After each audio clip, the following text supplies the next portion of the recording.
یہ کہانی ہے ایک ایسے شہزادے کی جو کہانی کے آخر تک بدقسمت رہا۔ ایک ایسا شہزادہ جسے اپنے باپ کے قتل کا دکھ سہنا پڑا۔ ایک ایسا شہزادہ جسے اس کے اپنے ہی چچا نے دھوکہ دیا اور اس کی ماں سے دھوکے سے شادی کر لی۔ ایک ایسا شہزادہ جس نے محبت بھی کی تو وہ مل نہ سکی۔ یہ کہانی ہے ڈنمارک کے راجہ ہیملٹ کی۔ آج اس ویڈیو میں آپ شیکسپیئر کے مشہور ڈرامہ ہیملٹ کو اردو میں پڑھنے جا رہے ہیں۔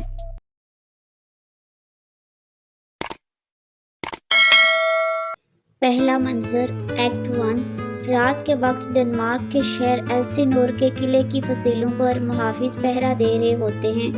ان کے ساتھ ہوریشیو بھی آتا ہے جو پرنس ہیملٹ کا اسکول کا دوست ہے۔ محافظ اسے ایک ایسی روح کے بارے میں بتاتے ہیں جو انہوں نے کہیں بار دیکھی ہے۔ وہ روح بالکل ہیملٹ کے مرحوم والد پرانے بادشاہ کی طرح دکھتی ہے۔ اسی لمحے وہ بھوت دوبارہ ظاہر ہوتا ہے اور یہ دیکھ کر محافظ اور ہوریشیو فیصلہ کرتے ہیں کہ وہ یہ بات ہیملٹ کو ضرور بتائیں گے۔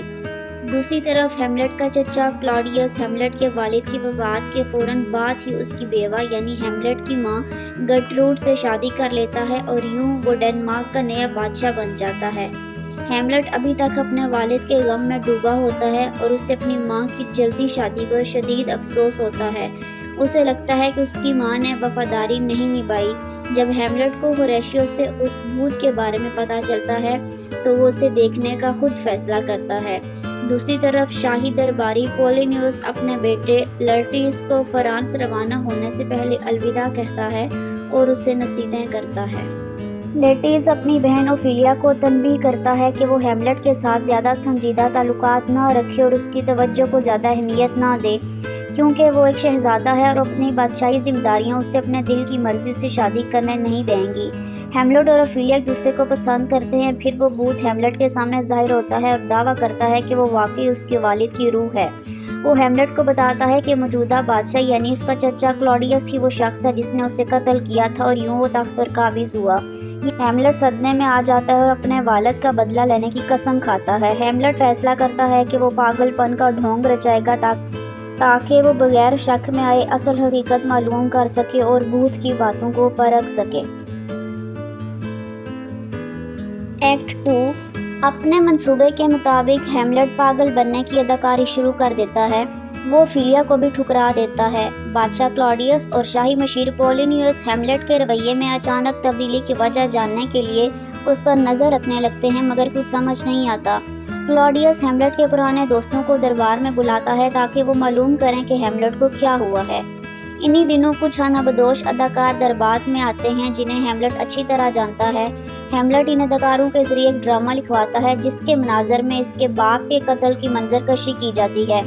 ریہرسل کے دوران ہیملٹ اور اداکار منصوبہ بناتے ہیں کہ یہ کھیل بادشاہ اور ملکہ کے سامنے پیش کیا جائے تاکہ کلاڈیس کے چہرے سے سچ کا پردہ ہٹایا جا سکے۔ ایکٹ 3۔ ڈرامے کے دوران ہیملٹ غور سے کلاڈیس کی حرکات کا مشاہدہ کرتا ہے۔ جب باپ کے قتل کا منظر آتا ہے تو کلاڈیس بے چین ہو کر ڈرامہ رکوا دیتا ہے اور وہاں سے چلا جاتا ہے۔ اس رد عمل سے ہیملٹ کو یقین ہو جاتا ہے کہ کلاڈیس ہی قاتل ہے۔ کلاڈیس فوراً فیصلہ کرتا ہے کہ ہیملٹ کو ڈنمارک سے دور بھیج دینا چاہیے۔ ہیملٹ کو اس کی ماں گرٹروڈ کے کمرے میں بلایا جاتا ہے جو بہت پریشان ہے۔ ہیملٹ راستے میں کلاڈیس کو عبادت کرتے دیکھتا ہے مگر سوچتا ہے کہ اگر وہ اسے اس حالت میں مارے گا تو اس کی روح جنت میں جائے گی، لہٰذا وہ ابھی اسے قتل نہیں کرتا۔ جب ہیملٹ اپنی ماں کے کمرے میں پہنچتا ہے تو وہ اسے سخت تنقید کا نشانہ بناتی ہے۔ پولینیوس جو چھپ کر ہیملٹ کی باتیں سنتا ہے پردے کے پیچھے بیٹھا ہوتا ہے، حرکت کرتا ہے۔ ہیملٹ اسے چور سمجھ کر خنجر مار دیتا ہے اور پولینیوس وہیں مر جاتا ہے۔ اسی دوران ہیملٹ کے باپ کا بھوت دوبارہ ظاہر ہوتا ہے اور اسے تنبیہ کرتا ہے کہ وہ انتقام میں دیر نہ کرے اور اپنی ماں کو تکلیف نہ پہنچائے۔ Act 4۔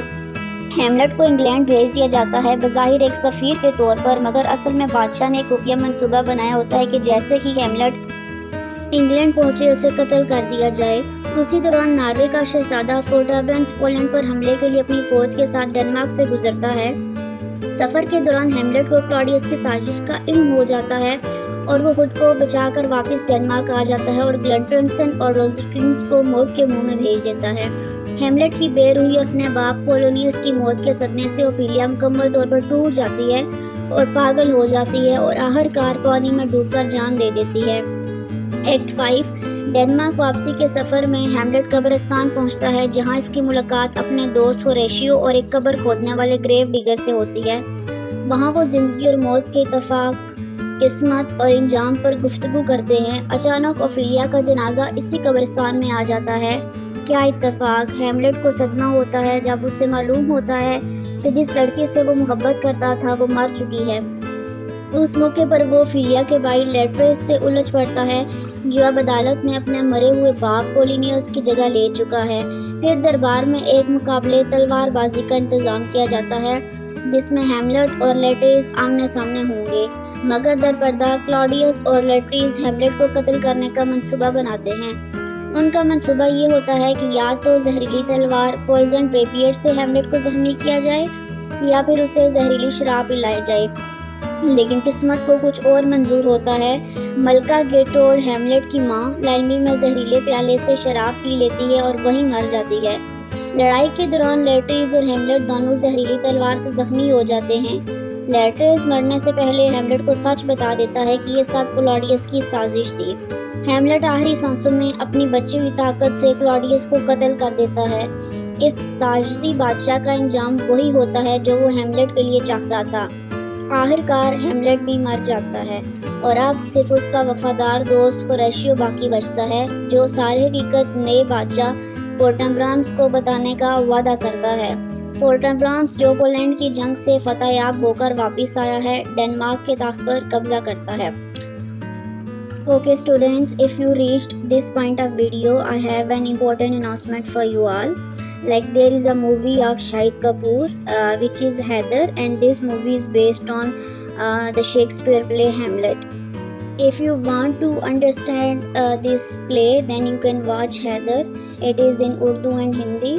You will understand everything about Hamlet after watching this movie. And if you like this video, please go and watch other videos of my channel. Thank you so much.